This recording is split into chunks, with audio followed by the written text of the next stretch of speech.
C'est un festival, je le constate aujourd'hui, qui mélange la littérature, le plaisir, le vin et puis aussi le beau temps, parce qu'il fait très beau aujourd'hui, ça tombe bien.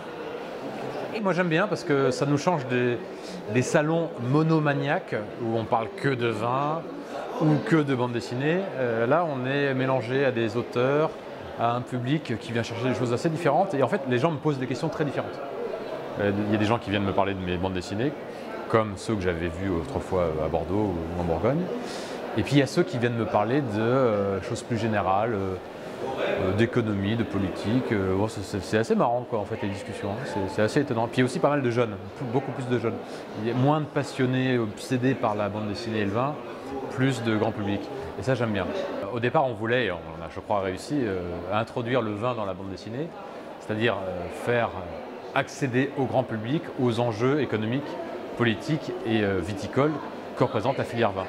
Parce que la filière vin, c'est une filière très importante, mais elle n'est pas non plus renfermée sur elle-même, mais on va dire que c'est une sorte de tribu qui concerne 3 à 4 millions de personnes en France. Et puis voilà, ce sont des passionnés qui ne sortent pas vraiment de ce contexte.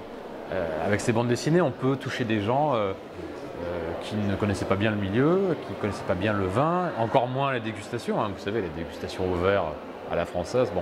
Et je crois qu'on a réussi parce qu'on a vendu ces bandes dessinées chez un public qui est beaucoup plus large en fait que le public du vin actuel.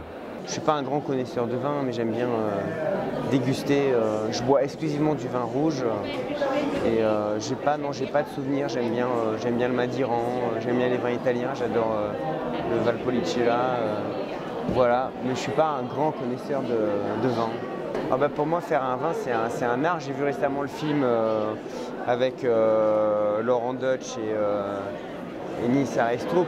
On voit toute la folie de la création, où chaque année on se remet en question. C'est exactement comme faire un nouveau livre.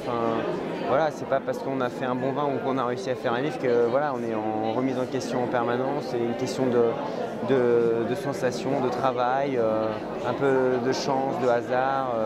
Non, c'est assez impressionnant de voir à quel point, surtout ici, on voit à quel point, voilà, on parle tout le temps de tous ces artistes qui ont tellement aimé le vin. Il y a des hommages à Jean Carmé, à Brialy, à Chabrol, et tous ces gens-là avaient tellement de respect, quoi. C'est marrant d'ailleurs, parce que maintenant Depardieu, Bouquet, ouais, ils font du vin. Et voilà, il y a un côté artistique dans la création du vin. Même si j'étais incapable de mettre des mots sur cette passerelle qui existe entre la vigne et le livre, il suffit de lire les grands écrivains du passé pour se rendre compte que cette passerelle est présente et qu'elle n'a cessé comme ça de porter les uns vers les autres. Qu'on lise Rabelais, qu'on lise Baudelaire, qu'on lise Camus, qu'on lise tous les grands auteurs contemporains actuels, on voit bien que le vin n'est pas du tout une présence maléfique entre les individus, que le vin ne conduit pas forcément à l'alcoolisme et à la perdition, bien au contraire.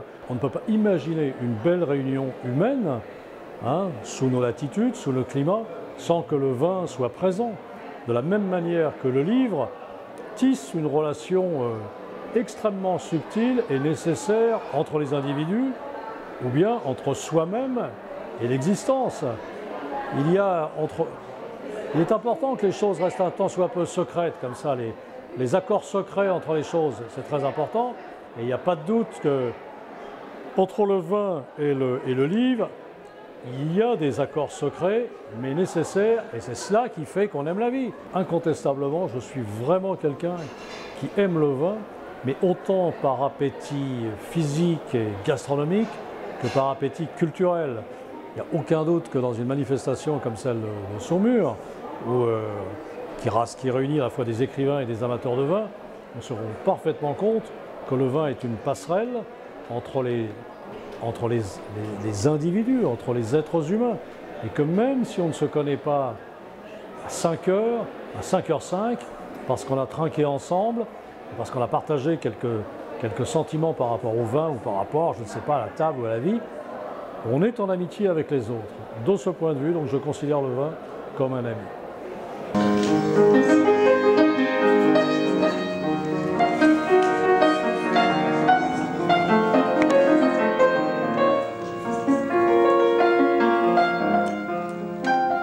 Le vin a une source polysensorielle, disons d'émission pour nous. Et dans le fond du verre de vin, vous avez toute une certaine vérité, une relation entre le ciel et la terre et le travail de l'homme. On peut le traduire par de la poésie, par des mots, et pour l'artiste qui le peut, par la musique. Et à ce moment-là, il va le traduire par son talent. C'est assez impressionnant, mais c'est d'une justesse émouvante. Et ça, ce sont des instants de privilège et surtout de partage entre personnes qui ont reçu, mais qui vont proposer leur ressenti sous une forme variée. Ça, c'est la véritable culture et c'est ce qu'il faut faire maintenant dans les années qui vont venir.